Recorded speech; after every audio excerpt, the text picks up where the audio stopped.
Jen Krugel here with the New Jersey School of Conservation. I'm one of the full-time environmental educators, and today we're going to talk about some different wildflowers that you can find this time of year.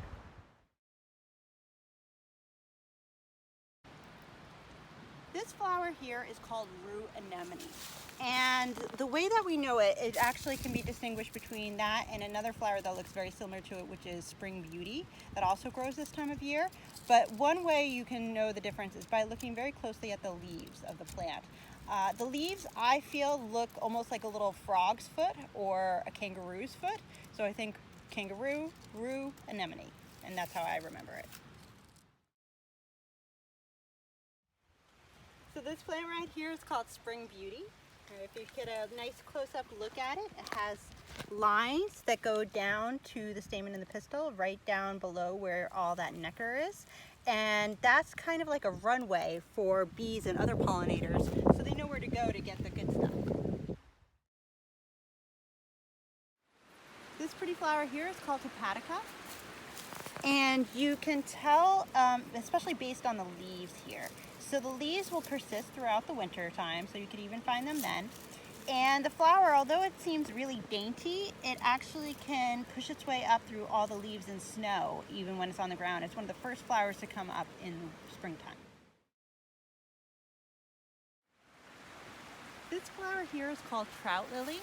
And it's named so because of the leaves in particular. If you look at the leaves, they come up first in the springtime, and they almost look a little muddled like a trout, and they kind of curve over like they're going to dip back into the stream. The trout lily, though, has a really unique system of underground roots. They're all kind of connected, and they help to stabilize the soil and add nutrients back into the soil as well.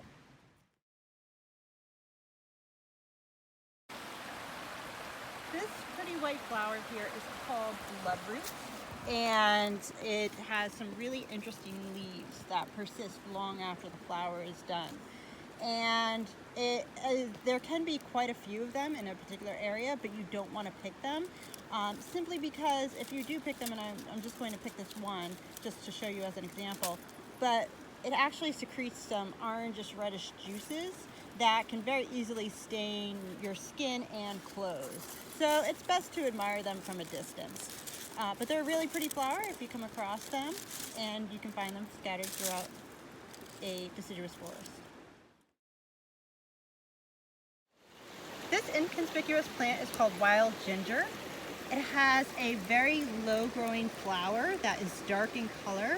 It's believed to simulate carrion or dead animals, and therefore a lot of the early insects that emerge from the ground will help to pollinate it that way. This pretty flower can come in a variety of colors. It can be purple, blue, yellow, and even white. And New Jersey, along with Illinois, Rhode Island, and Wisconsin, have all made this particular flower its state flower. It is known as the violet. This cool umbrella looking like plant is called mayapple. And mayapple pops up, we actually have a ton this year in our yard, and they produce one solitary white flower that turns into an apple type fruit later on in the summer season. And it is edible, but unfortunately the fruit doesn't evolve or come up until much later on. Thanks for watching. I hope you enjoyed it, and I'll see you again next time.